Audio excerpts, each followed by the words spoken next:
mas mapayapang mass deportation ng illegal migrants, nagalok si US President Donald Trump ng pabuya para sa mga voluntaryong magpapadeport, habang nakatakda namang lusubin ng Israel ang Hamas upang bawiin ang mga biktima o hinostage ng militanteng grupo.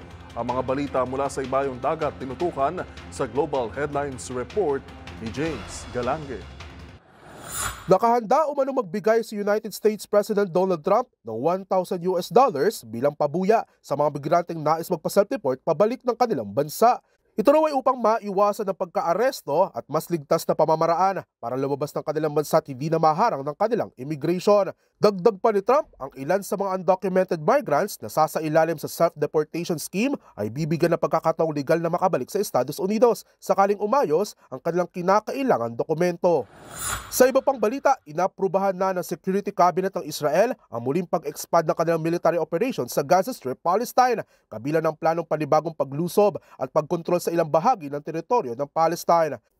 Yan ay pinangunahan ni Prime Minister Benjamin Netanyahu na layon ng talunin ang militanteng grupong Hamas at mabawi ang mga hawak nitong hostage.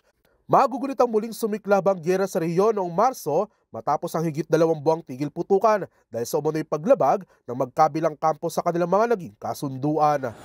At yan ang mga nakalap nating balita mula sa iba't ibang panig ng mundo. Para sa MBC TV Network News, ito si James Galange ng DZRH TV, una sa Pilipinas, una sa Pilipino.